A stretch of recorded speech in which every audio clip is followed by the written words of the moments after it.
बच्चों, आप सभी का खैर मकदम है। तो आइए आज के सबक का आगाज करते हैं। तो आज हम पढ़ेंगे बदला। खलीफा हारून अल रशीद का लड़का बड़े ही गुस्से की हालत में अपने बाप के पास आया। उसने बाप से कहा कि फला सिपाही ने मुझे माँ की गाली दी। बादशाह ने अपने वजीरों से पूछा कि इस सिपाही को कौन सी सजा दी जाए। एक वजीर ने कहा उसको कत्ल कर दिया जाए। दूसरे ने कहा कि उसकी जबान काट दी जाए। एक और वजीर ने कहा कि उसे शहर से निकाल दिया जाए।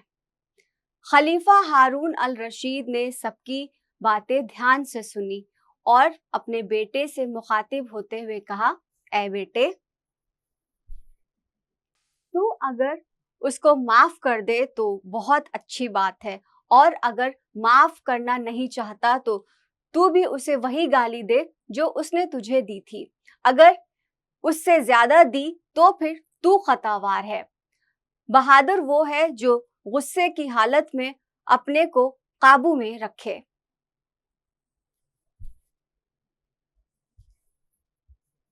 तो आइए बच्चों, नए अल्फाज की मायने जानते हैं। सजा, बदी का बदला। वजीर, वजीर का ओहदा।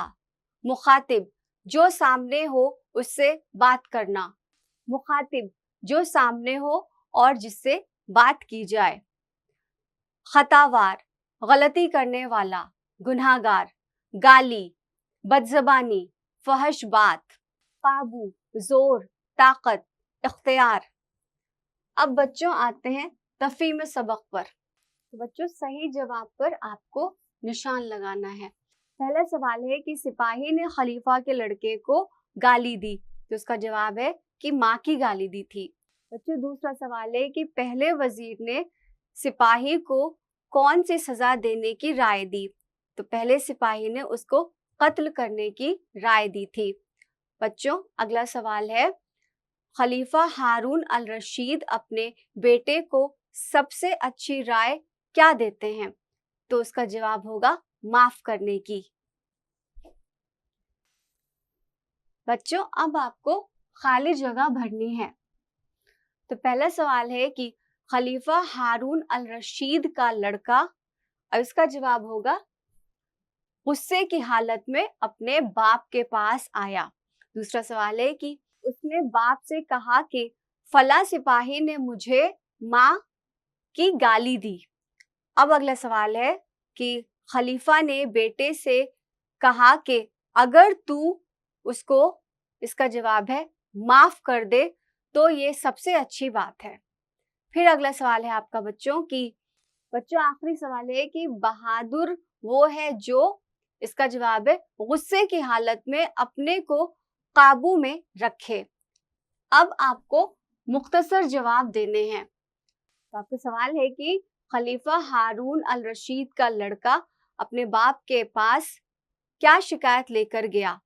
तो अपने बाप के पास वो शिकायत लेकर जाता है कि किसी सिपाही ने उसको माँ की गाली दी। दूसरा सवाल है कि वजीरों ने सिपाही को क्या सजा देने की राय दी।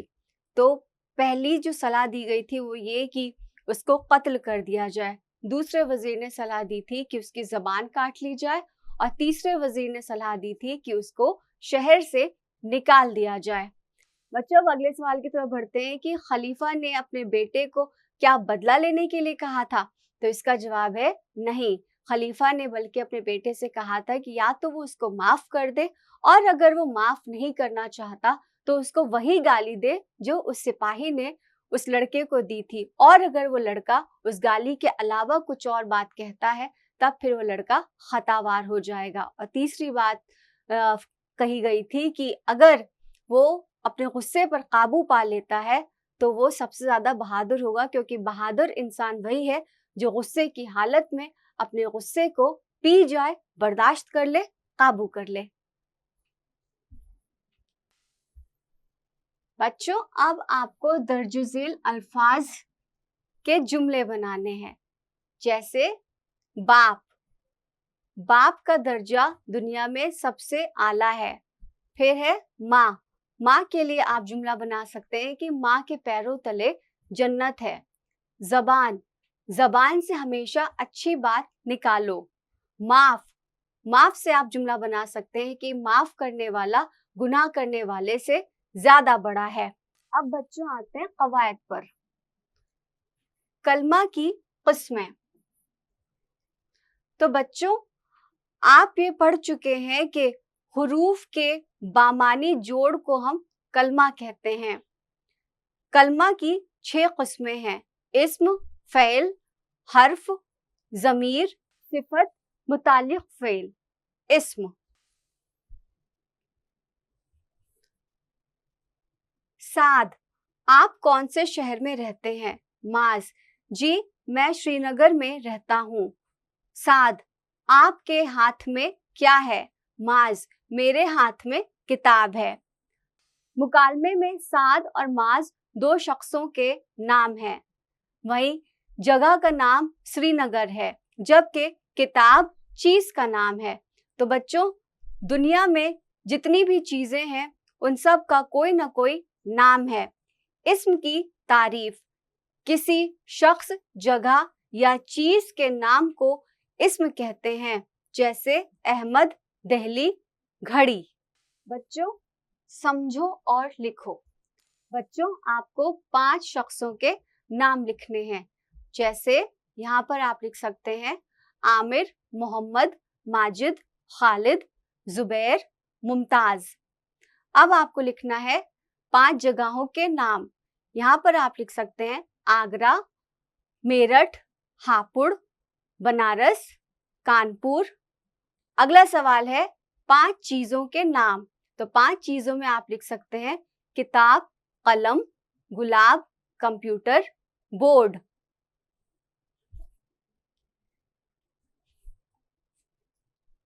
पराया कौन? मकसद। मुतालिक अल्फाज की पहचान, दायरे के हर खाने में से एक गैर मुतालिक लफ्ज लिखा है, आपको उसको तलाश करना है और मरकज में दिए गए मुतालिक खाने में लिखना है।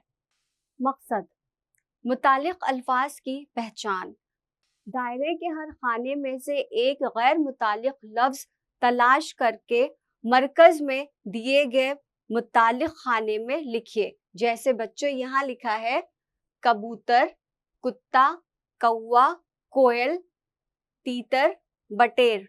तो यहाँ पर गैर मुतालिक लफ्ज है कुत्ता, तो यहाँ पर आप कुत्ता लिखेंगे।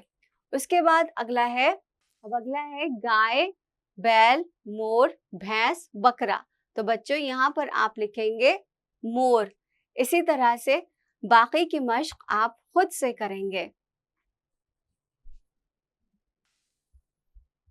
अब बच्चों हमें देखना है तस्वीर बोलती है क्या। यहाँ मकसद है मुतालिक अल्फाज की पहचान। तो नीचे दिए गए तस्वीरों में से आपको एक एक तस्वीर को देखना है और उससे मुतालिक 7 अल्फाज आपको बनाने हैं। जैसे यहाँ पर आप देख सकते हैं पहली तस्वीर में मोमबत्ती, दूसरे में सूरज और तीसरी तस्वीर में आप देख सकते हैं पहाड़। बच्चों 3 तस्वीरें आप देख रहे हैं, इनमें से आपको इन तस्वीर को देख करके आप 7 लफ्ज ढूंढ करके उससे जुड़े हुए लिखेंगे। जैसे आपको बताते हैं सूरज का। तो सूरज में आप देख सकते हैं सूरज के साथ साथ आपको मिल सकता है धूप, धूप के साथ आपको मिलेगा रोशनी, किरण, गुरूब, उसके बाद तुलू। और आप देख सकते हैं एक और अगर आप लफ्ज बनाते हैं तो वो बन सकता है, पहला आप बना सकते हैं सूरज, धूप, उसके अलावा आप बना सकते हैं रोशनी, उसके बाद आप बना सकते हैं गुरूब और इसके साथ ही आप बना सकते हैं तुलू, शफक और दिन। बाकी दोनों तस्वीर देख करके बच्चों आपको ये मश्क करनी है। अब आते हैं खुशखत पर। खुशखत लिखिए बो, जो, दो, रो, सो, ओ, फह। का, मा, ना, हा, या। तो बच्चों मुझे पूरा यकीन है कि आपको ये सबक बेहद अच्छी तरह से समझ में आ गया होगा। अब इसकी मश्क आपको खुद से करनी है।